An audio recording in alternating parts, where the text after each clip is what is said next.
What is up, F and true followers, wrestling fans, and members of the YWC?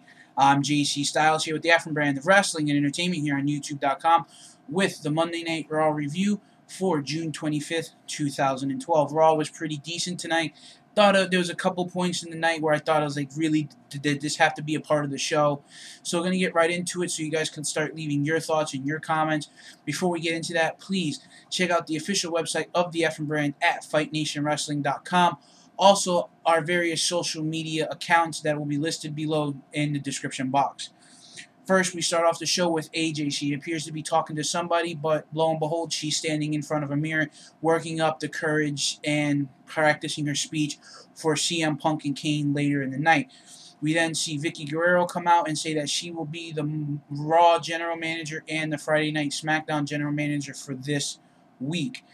She announces a three-way elimination-styled match between WWE Champion CM Punk, the Big Red Monster Kane, and the American Dragon Daniel Bryan. The elimination are as follows. AJ came out distracting Kane, which led to him being eliminated by CM Punk. CM Punk was then eliminated by Daniel Bryan after he eliminated Kane. The winner of the match was Daniel Bryan. This was a solid match. I thought it was very interesting. I like the fact that they're pushing Kane more. We're also, with this match, we're going to get Daniel Bryan versus CM Punk 2 for the WWE Championship at Money in the Bank. Anytime you get CM Punk and Daniel Bryan, you know it's going to be a great match. But you involve Kane in the mix, you know it's going to be a solid, great match.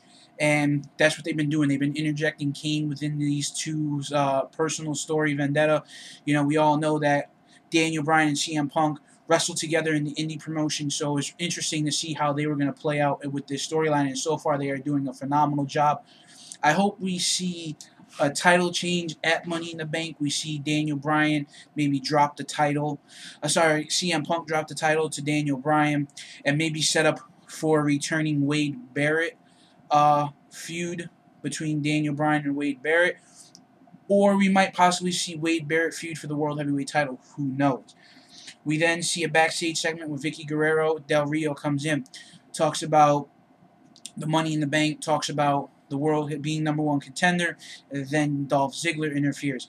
Dolph Ziggler interjects and says that he is close to beating Sheamus. He came so close. He wants one more chance at the World Heavyweight title. After a few minutes of bickering back and forth between Del Rio and Ziggler, Vickie makes a match where they will hang a contract on a pole for the #1 contendership. Whoever retrieves this contract will get a shot at Sheamus on Friday Night SmackDown for the World Heavyweight title.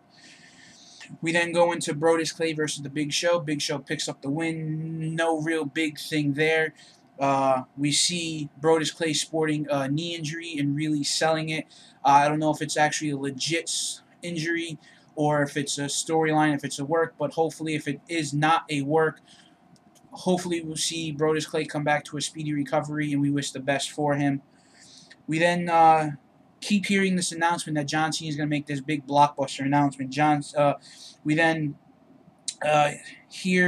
we show the events from No Way Out leading into last Monday night on Raw with Paul Heyman and Triple H. Then we see Brock Lesnar will answer Triple H's SummerSlam challenge. Will we see Brock Lesnar return, or will we see Paul Heyman once again? We then see a United States Championship match between Santino Marella defending against Jack Swagger. Now, this was a good match. I think it was very entertaining, despite what everyone's saying of getting the title off of Santino. Right now, if they were to turn Santino more into a serious competitor and not so much as a as an attraction, as like a sideshow attraction, I think Santino could definitely add some prestige to the United States Championship. But we see Santino pick up the win and successfully retain the United States Championship in a quick 1-2-3 match. We then see Cena come out and he makes his big announcement after his giving the speech of his version of the WWE Star Wars story with John Laurinaitis being fired by the grandfather of the WWE, the big master Yoda McMahon. We hear him announce that he will enter the Money in the Bank match as a competitor. He also goes on that he's been cashed in on twice Then Chris Jericho comes out. Chris Jericho comes out and talks about how he's so cocky and how he's just as he remembers.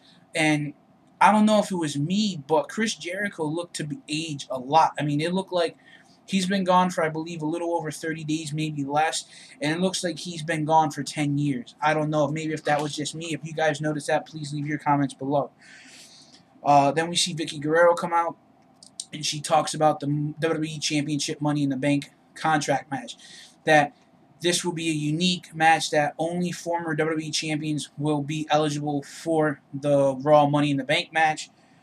And that we hear the 4 competitors will be Kane, John Cena, Chris Jericho, and The Big Show. Then Vicky also makes a main event match between John Cena and Chris Jericho later in the night.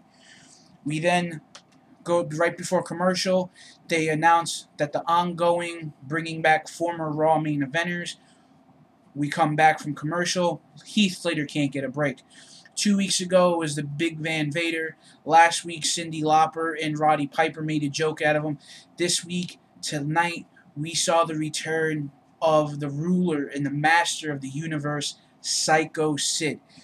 Picked up the win over Heath Slater in a quick match. He looked solid. He was in great shape. Definitely would like to see if maybe WWE could do something with Sycho Sid.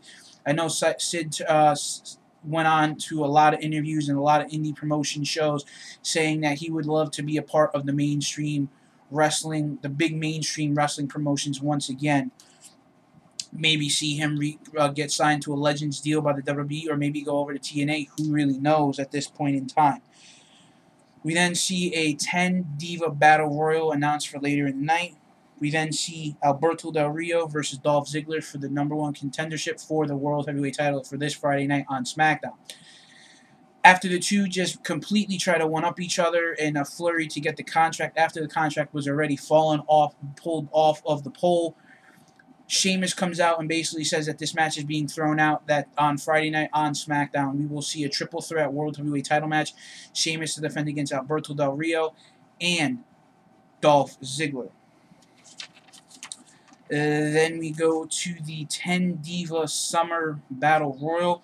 AJ, Tamina, Natalya, Beth Phoenix, Oksana, Rosa, Alicia Fox, Vicky, and Maxine.